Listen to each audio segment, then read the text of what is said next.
think people should be aware that in Sabah and Sarawak, their native customary rights are recognized. Okay, so that means they do have rights on their land, their ancestral land. So there's no issue on that one. Despite having that right, still there are massive loggings and all that, and and so that is something that the natives in Sabah and Sarawak need to do something about the act of logging. Now here in Peninsula, our Orang Asli, unfortunately, their rights are not really mentioned in terms of their ancestral land. So they are governed under Akta 134, the 134 Act, which under the Aboriginal Act. So in the Act says everything about the life of the Orang Asli from birth until die is all in there, but nothing about their land rights. Now, the Orang Asli land rights derive from the common law in Peninsula. The common law means that it derives from all the cases that we have taken to court in order to claim their land rights. So like Adong Puau that Shafi mentioned, as well as the case of Sagong Tasi, those cases set a precedent that the Orang Asli in Malaysia, in Peninsular Malaysia, do have rights in terms of their ancestral land. Now, where is the problem here? Now, people are saying that every state controls the land. So the federal government cannot actually instruct the state government to actually gazette the Orang Asli in that state. Okay, that's true enough. Yes, federal government do not have direct control to the state government land, but the Orang Asli actually is under the federal control. Now, this is where people don't quite understand. The Orang Asli is under federal control. Now, in the Act itself, says that the minister who's in charge of the Orang Asli affairs can actually do something by directing or giving instruction or direction to any state to actually, if this affects the Orang Asli life, they can take action under that. I can't remember which section, but it does say that the minister can instruct, can actually make decision to ensure that the Orang Asli lives are protected, right? So using that section, the federal government then can actually instruct the state government to gazette the ancestral land of the Orang Asli. So now, this is where the problem lies, that the federal government do not want to use that power they have, and the state government obviously will never give up the land area that the Orang Asli live, because it's too valuable. The Orang Asli live on valuable piece of land, and as Kelantan state said, that is their income. It's their income, they say. So they will never give up, and they will. The problem is that people may say, I know a lot of lay people say that, why should we give thousands of acres to the Orang Asli? Why? Why, like us, we don't get free land? Why are we giving the Orang Asli free land? That is major question a lot of people not happy about. Now, we are not giving Orang Asli that land as free. This is gazetted as a community land. Okay. Now, the community land means that the Orang Asli will be able to actually do something just to sustain themselves as a family, And if, let's say, now people are questioning this, I know the government are saying, oh, why are you asking for thousands and thousands of acres of land? But that land is not just for the Orang Asli, but it's for us as well. The forest is for everyone. the forest is to give oxygen to all of us, you know, and the Orang Asli are the best protector of land. Now we must understand that they are not there to destroy the forest, so it's not giving to them.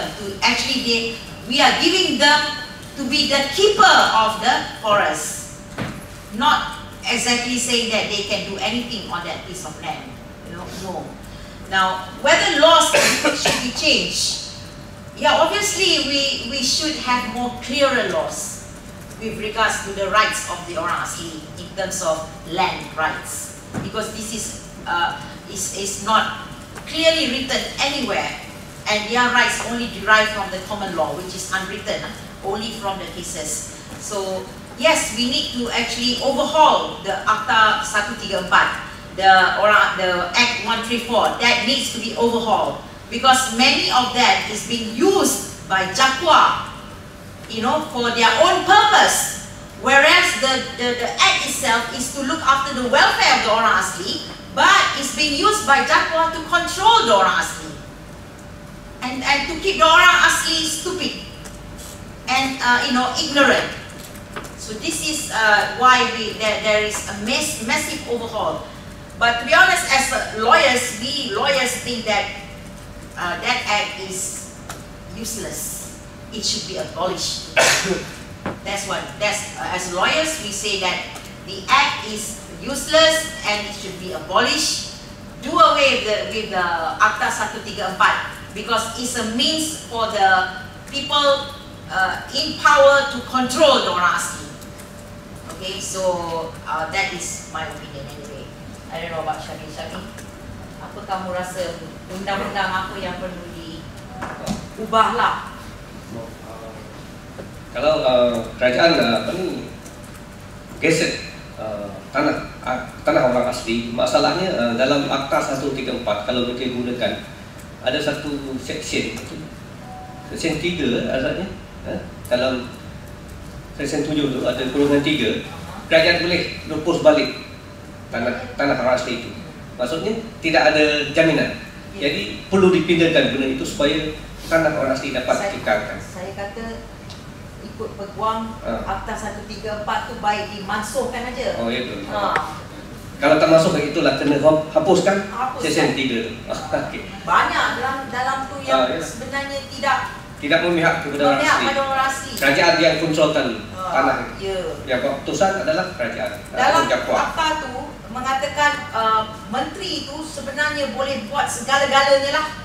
Everything. Kalau orang menteri tu kata, kau bukan orang asli, that goes, you know. He can say anything. Ditentukan oleh can you believe that? It's so stupid that somebody can actually say, aku kata kau bukan orang asli, and it becomes law. No, really, that is what it says in there. It's so stupid. So that's why we think it's rubbish, the Akta 134. You know, for me, it's better to abolish that act. It's a means to control, untuk kontrol orang asli je sebenarnya. Padahal hak dia pun sama juga dengan kita punya hak kan. Kenapa tidak boleh gunakan segala undang-undang yang ada di bawah Perlembagaan Persekutuan apa tu kepada orang asli sama juga. Kenapa dia orang tak ada hak sama dengan kita? Saya ada dua sajalah. Pertama, alasan kerajaan tanah tidak digeser.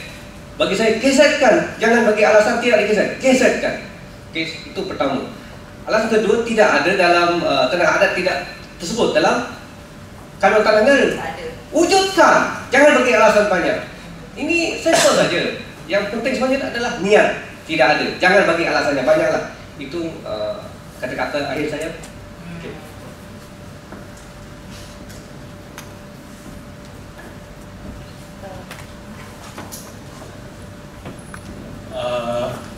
Basically, I think the specific improvement we need on the law, maybe we can look into it, and even better we can abolish the Jakwa Act, because you look at Borneo, there's no Jakwa there. There's no need for Jakwa, and there's no need for control like this. But still, with or without that law, even with the legal, constitutional recognition of the NCR land, the land are still taken away by logging company with the connivance of the state government. The state government is giving so-called temporary land lease to the loggers, to the plantation owners. So the same thing is still happening. So I think the exploitation of the Orang Asli and the Orang Asal go deeper than law. Actually, it go into our whole idea of how to develop our economy. If you chop down a forest, export it, you increase the GDP, you increase your country income.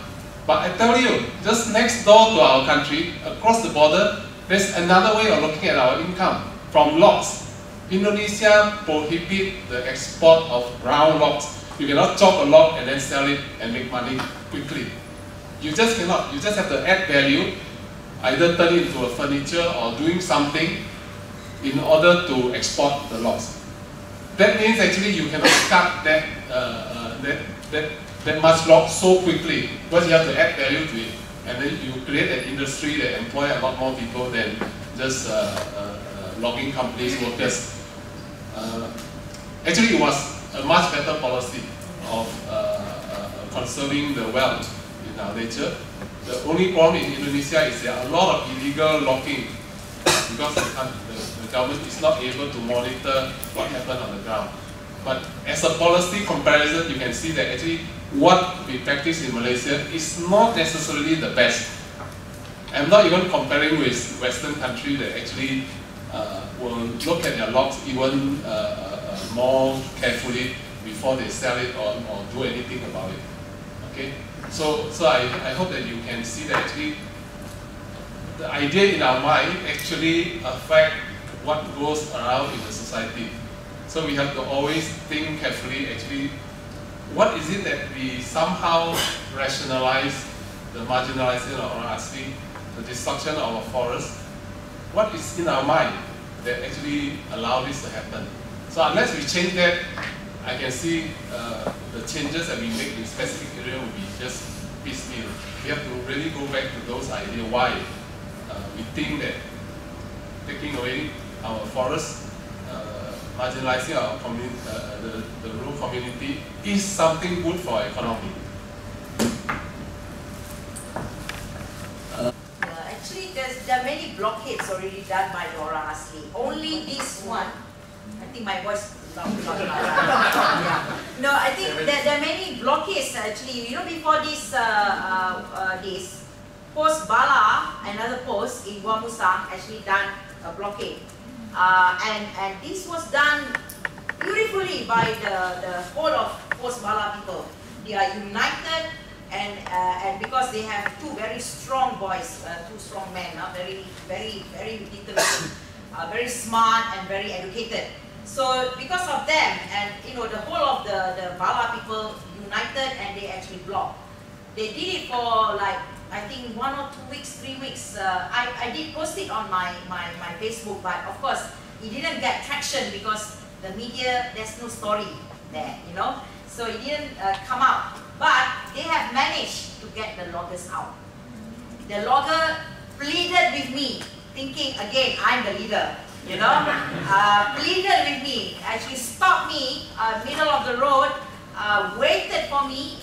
I don't know how long they waited by the roadside, because they knew I was inside, so they waited and they asked me, please, you know, can you please talk? I said, no, I'm not the person for you to talk to. You must talk to the Orang Asli. So eventually, when they knew they cannot get anywhere, they had to leave. They left with all their missionaries. So, no, I just want to say something before this. You know, this logging, right? It's really terrible the way the state government is doing it. I'm talking about Kelantan. I don't know about Pahang, maybe Chafi can enlighten. You see, after 500 acres of logging concession, you must do a EIA, okay, the Environmental Impact Assessment Report. Now, below 500 acres, you do not need to do it. So what they do is that they award all below 500. So no EIA is needed. So this is really the scandal of it, you know, and this is something that needs to be exposed. That how how they are doing it. And you know, recently I posted about how the forestry director, the director of forestry of Kelantan is in the company actually that's been given the license to log. Okay, he is also a director there. Now, people are saying, oh, but this company is actually a subsidiary of the Kelantan state government, right? So they say it's okay because he's also working for the state government and this company is also for the state government. But there is serious conflict of interest here. What is his role? As a director of a forestry department. What is his role? Okay, and this company is to log. Whether it belongs to the state is to make money, is to log. Alright? So to me, there is a serious conflict of interest. But to some people, no, there is no serious conflict of interest. Despite these two very different kind of business, you know. I mean, this supposed to be, the role is to protect the forest. So, but here is to log, okay? Forget about who owns it, is to log. So now, how is it going to actually be neutral and not actually, okay, I will not give you this area because, you know, this is something, we have to protect this Orang Asli area, we cannot touch. Now, they don't. He can't because he's in there as well. So that is why I can see now why they're doing what they're doing now. They are having a blockade themselves. They are now blockading the outsiders from going into the Orang Asli blockade. They become the protector of the loggers. You understand why now? After having known that he is also a director in the company that logs, now I can see why they are so against people like me who are trying to expose the logging inside. So there are many things that I think the public should know. You know, I mean, it's really simply unacceptable. The way and the method they are doing. I just cannot understand why people are not. But luckily now the media is following it. You know, I'm going in on the 28th, and a whole lot of media are coming. TV3, Bernama, The Star, they're all going in. So I don't know whether any good will come out of it, but we hope they will expose more of the destruction inside. Huh? You know why the Orang Asli are so up in arms against this? Their clean water is no more. Okay, before the logging started in that area, the water is crystal clear. You can see my Facebook. I actually posted the river. It was so clear, you know. It's so beautiful. I came back when the logging started. The water is like teh tarik, you know. I mean, if you can drink, it's okay, but it's so dirty. I wanted to do my business also. I cannot dare to put my ass in that water because it's so yellow and it's so dirty. You know, it's simply horrible, and I was so upset. You know, their drinking water is completely unusable, and I said, "Do you use this?" Yes, we have to. So I don't know how they actually, and I was told by the villagers, the families, the people there are already suffering from diarrhea with problems, you know, in brain.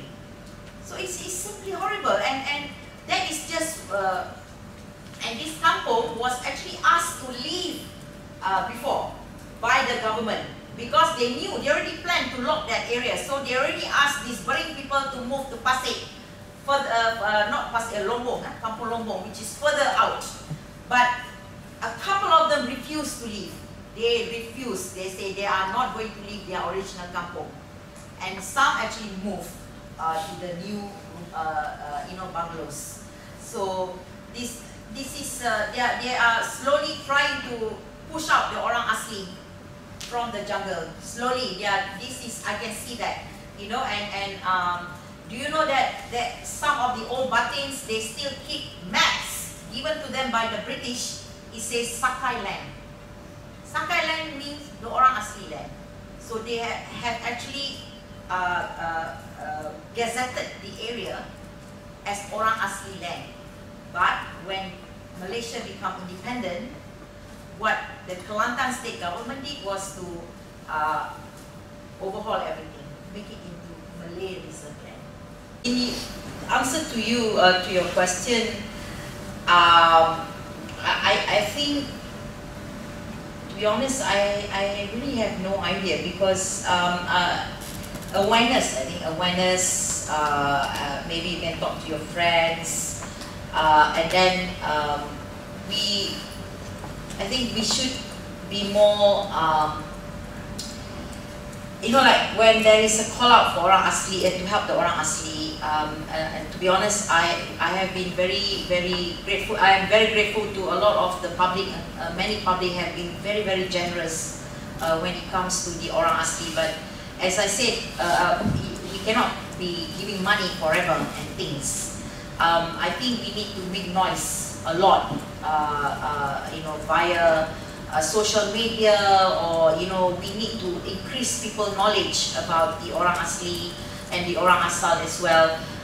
It's all of us must talk about it. If you have friends, you have no kids, you talk to your friends, your family. If you have kids, you talk to your kids. It's about expanding our knowledge. Tell people, talk. And having this forum is one of them. It's like, I respect the women's group in this organization. They always very keen to increase the knowledge of the Orang Asli.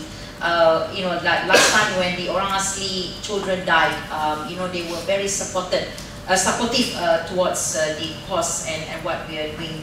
So this kind of thing, and a lot of, as what Shafi was saying, have more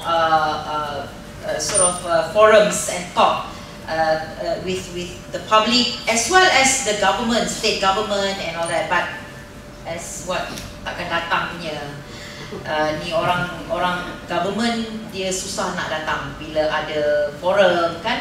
Kita dah selalu jemput, tapi masalahnya dia orang tak mau datang. Maybe because dia takut kena bantai kan. Takut kena question too much lah. And usually orang yang dihantarnya orang yang bawah-bawah, not really the people yang boleh buat decision. Pembuat yang boleh buat keputusan.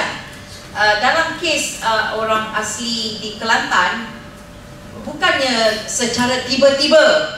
It's not suddenly they became, like so-called, they call it militant. No, suddenly buat blockade, suddenly melawan lah kononnya.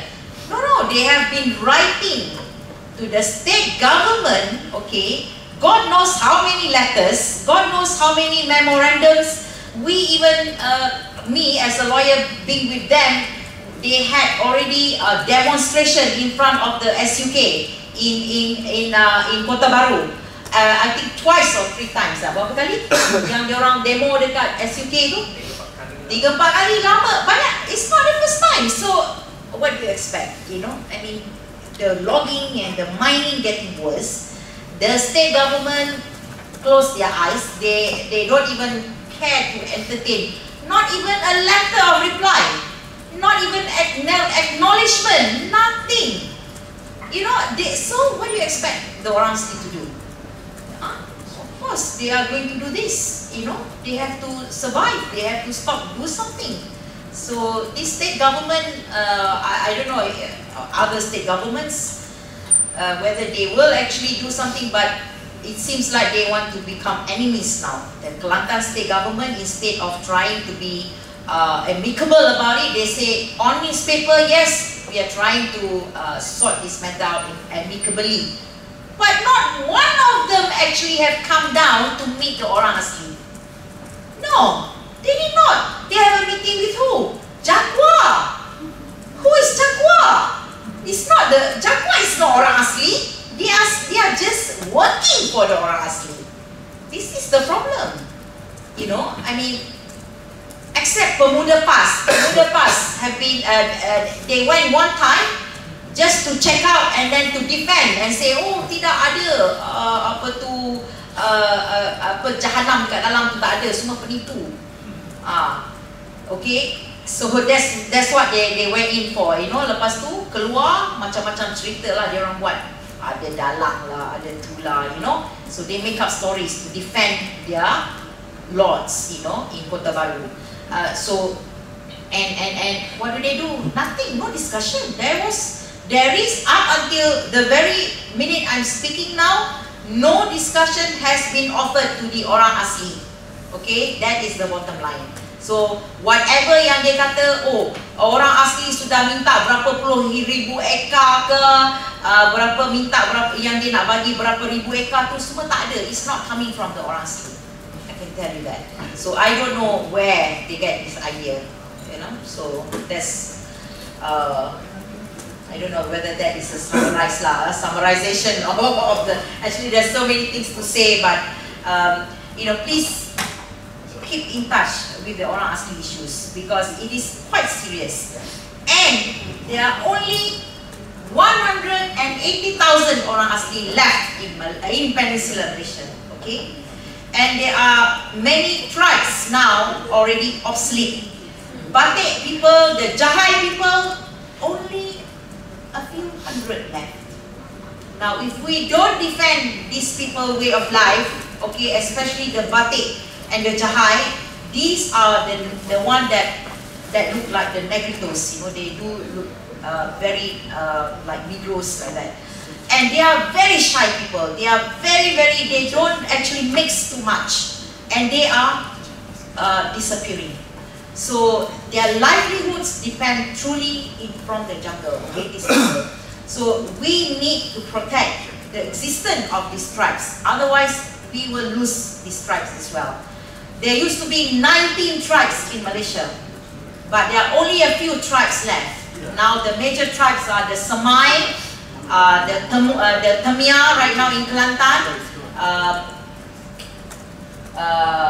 Syafiq, kau apa? Jakun. Jakun.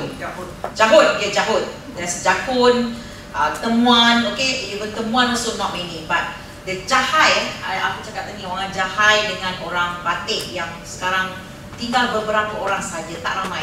I think the Batik people ada tinggal berapa puluh orang saja. Lano. Lano ni lagi aku tak pernah dengar. Dia dekat mana? Oh, Perlis ada.